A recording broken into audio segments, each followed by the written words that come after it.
Relax. Yes, now there we go.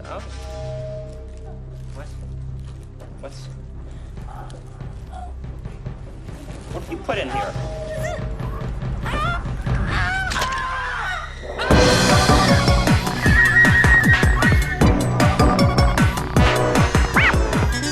Joe Puente here with a review of Teeth for SLC Nerds 31 Screams. I put off watching Teeth for two reasons. One, it explores the folktale of vagina dentata, and two, well, I'm a man. The film opens at 742 Evergreen Terrace in Springfield, USA. Oh, wait a minute, I'm sorry. That's where The Simpsons takes place. Teeth takes place in an unnamed town with a skyline dominated by a nuclear power plant. Is this related to the film's main trope? I had no idea. No one says anything to that effect, but there are enough shots of it to infer a connection. Of course, I have to take issue with some altered footage of the plant spewing dark smoke into the atmosphere from its cooling towers, which are not the same thing as chimneys. That is such bull. No! Okay. I don't care for opening credits in general, but if you're going to have them, they should be encapsulated into a creative title sequence. Teeth does not disappoint in this regard, but it was a little confusing. The titles appear above what I can only assume is the Petri dish, where the DNA of Dakota Fanning and Kristen Stewart were combined to create the film's leading actor, Jess Weixler.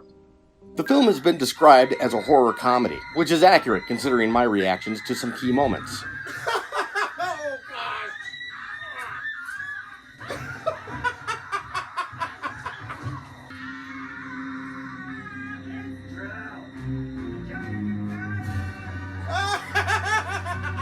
The film also serves as social commentary, addressing a number of issues, like the dichotomy of America's obsession with sex and its unwillingness to publicly discuss it in honest and healthy ways. The film's depiction of censored sex education and the obvious discomfort of the teacher speaks volumes. At the same time, it reminded me of the conspicuous absence of sex education in Utah that doesn't focus entirely on abstinence. So obviously this is not in a Utah school district.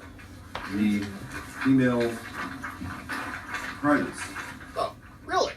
Front and center is also a critique of virginity pledges, signified by the wearing of so-called purity rings by horny Christian teenagers like our main character, Dawn, who apparently can only fantasize about sex within the context of her future wedding night.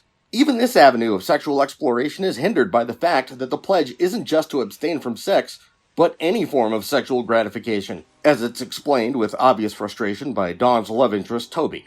I haven't even jerked off since Easter! A confession I'm sure many American teens will find cathartic. Who hasn't masturbated on a religious holiday and then felt extra guilty about it? The film makes an excellent case against publicly ritualizing one's choice to remain abstinent. Dawn's reputation for making this pledge and encouraging others to do so makes her a target of sexual predators lurking among her classmates, as well as some of the adults that she's supposed to be able to trust. When Dawn is sexually assaulted, by a fellow purity ring wearer no less, she's unable to reconcile the act of violence committed against her with the unrealistic idea of purity that she's been advocating. If there's one thing that I found troubling about this film, even more so than its premise, was the absence of an empathetic voice that could explain to Dawn that just because she was assaulted, it doesn't mean that she failed to live up to her own standards. Unfortunately, just about every person that she tries to confide in all tried to take advantage of her. I suppose it's precisely that lack of sympathy that fuels the motivation behind Dawn's actions. The acts of violence that she commits are not explicitly depicted,